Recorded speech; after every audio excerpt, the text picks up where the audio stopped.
Banten adalah provinsi yang terletak di ujung paling barat Pulau Jawa. Siapa yang tinggal di Provinsi Banten? Sebelum tahun 2000, Banten juga termasuk Provinsi Jawa Barat. Karena itulah, sebagian besar masyarakat Banten juga menggunakan bahasa Sunda. Meskipun jarang orang yang tahu, Banten sebenarnya memiliki banyak tempat wisata yang tak kalah menarik. Misalnya, Masjid Agung Banten, Taman Nasional Ujung Kulon, Pulau Umang, Tanjung Lesung, Sawarna, dan masih banyak lagi. Di Banten ada 8 kabupaten atau kota yang salah satu di antaranya adalah Kabupaten Pandeglang. Ada cerita menarik yang berasal dari kabupaten terluas kedua di Provinsi Banten ini, yaitu cerita rakyat Banten tentang Pandeg Gelang dan Putri Cadasari. Seperti apa kisahnya? Yuk simak.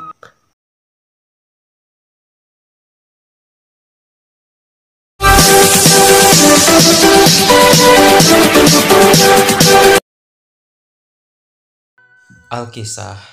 Di daerah Banten, ada seorang putri raja bernama Putri Arum. Wajahnya cantik dan rupawan.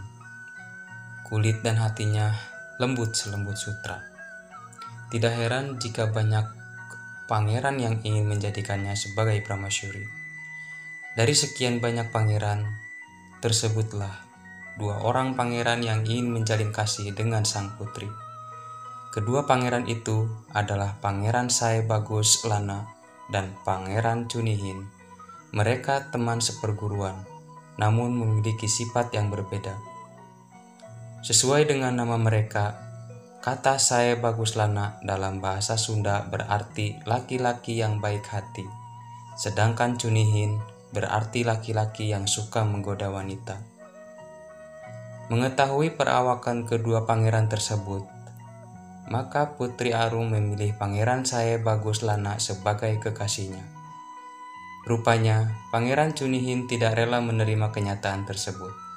Secara diam-diam, ia iri hati dan dendam terhadap Pangeran Sae Bagus Lana, sehingga muncul niat untuk mencuri ilmu dan kesaktian Pangeran Sae Bagus Lana agar dapat merebut Putri Arum. Alhasil, Cunihin berhasil melaksanakan niatnya. Dengan kesaktian itu, ia kemudian mengubah wajah Pangeran Sae Bagus Lana menjadi seorang tua dan berkulit hitam legam. Sementara itu, Pangeran Sae Bagus Lana yang sudah tidak berdaya datang menghadap kepada gurunya untuk meminta petunjuk. Ia pun disarankan oleh gurunya untuk membuat sebuah gelang besar yang bisa dilewati manusia. Gelang itu yang dapat mengalahkan Pangeran Cunihin.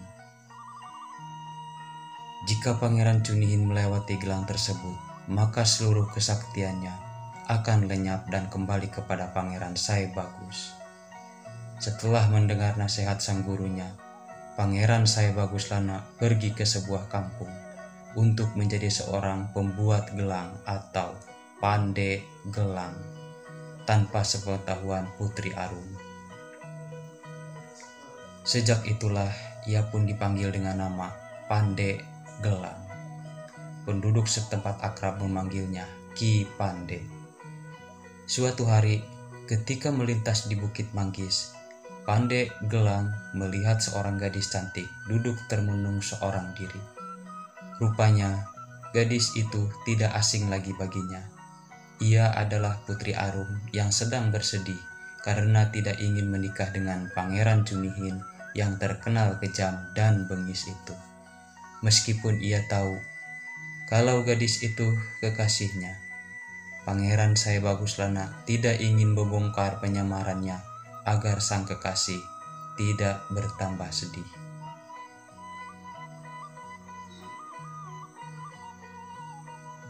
Sampurasun, sang pandai gelang. Rampes, jawab sang putri dengan terkejut. Maaf jika hamba telah mengejutkan Tuan Putri, kata Pandai Gelang seraya memberi hormat. Sang putri tidak segera menjawab, ia hanya terpaku mengamati lelaki yang belum dikenal itu. Meskipun wajah lelaki berkulit legam itu tampak kusam, sang putri yakin bahwa orang itu berwatak baik. Ia mengumamkan lelaki itu bagaikan buah manggis. Walaupun hitam dan pahit kulitnya, tetapi putih dan manis buahnya.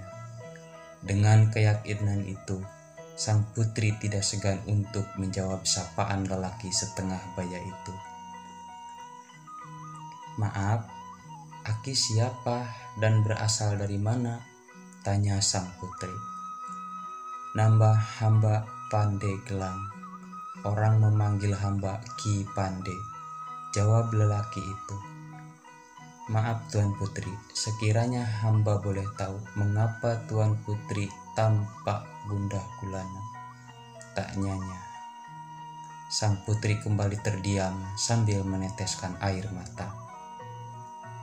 Ia ingin menceritakan kegundahan hatinya, namun sungguh berat untuk mengungkapkannya. Sang putri merasa bahwa tidak ada gunanya menceritakan masalah kepada orang lain, karena tak seorang pun yang dapat membantunya. "Oh, maaf jika pertanyaan hamba telah menyinggung perasaan Tuan Putri," ucap Ki Pande seraya hendak berlalu. Ketika Pandegelang akan meninggalkan tempat itu, sang putri mencegah langkahnya. "Tunggu, jangan pergi dulu Ki," cegah Putri Arum. "Baiklah, saya akan bercerita, tetapi sekedar untuk menghilangkan rasa penasaran Ki Pande. Selama ini saya tidak pernah menceritakan masalah ini kepada orang lain, karena hanya akan sia-sia belaka," kata sang putri. "Mengapa Tuan Putri berkata demikian?" tanya Ki Pande. "Masalah yang saya hadapi saat ini sangat berat Ki," ucap sang putri. Putri Arum kemudian bercerita bahwa dirinya sedang mendapat tekanan dari Pangeran Cunihin. "Saya sangat sedih Ki, karena Pangeran Cunihin memaksa saya untuk menjadi istrinya. Meskipun ia tampan, tetapi saya tidak menyukai wataknya yang bengis dan kejam.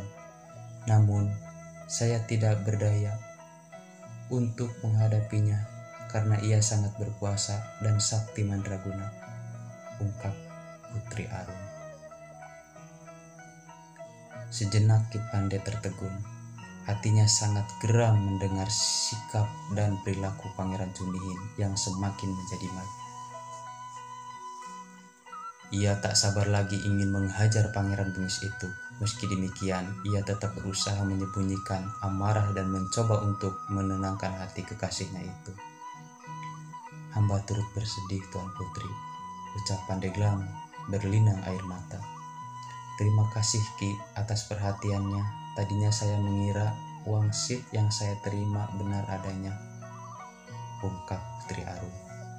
"Maaf Tuan Putri, wangsit apa yang Tuan maksud?" tanya Ki Pandeglang. "Menurut wangsit yang saya terima melalui mimpi bahwa saya harus menenangkan diri di bukit ini. Kelak akan ada seorang pangeran yang baik hati dan sakti mandraguna yang datang menolong saya. Namun harapan itu hampir sirna. Sudah sekian lama saya menanti kedatangan dewa penolong itu, namun tak kunjung tiba. Padahal 3 hari lagi Pangeran Cunihin akan datang untuk memaksa saya menikah dengannya," keluh Putri Arum.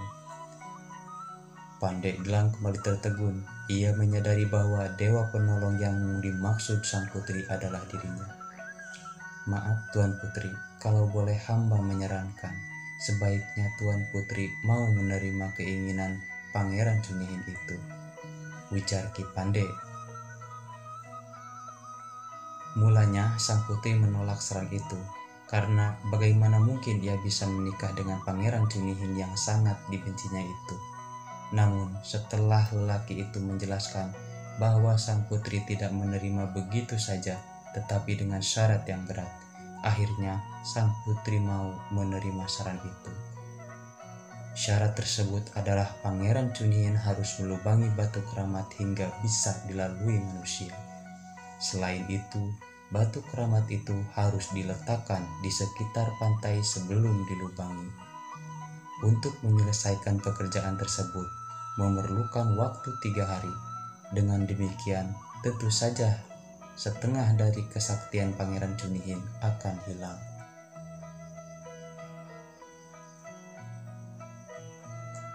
Lalu, bagaimana selanjutnya, Ki? Tanya Putri Arum setelah mendengar penjelasan itu. Tuan Putri tidak usah khawatir, urusan selanjutnya serahkan kepada hamba, ujar Ki Pandeglang. Mendengar seluruh penjelasan Pandeglang, maka semakin yakinlah sang putri untuk menerima saran tersebut.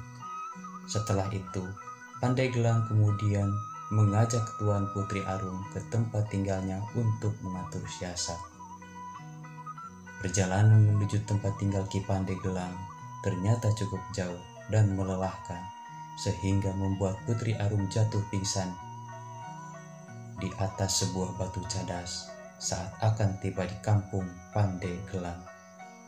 Mengetahui hal itu, penduduk kampung segera membantu Ki Pandeglang membawa Putri Arum ke salah satu rumah penduduk yang terdekat.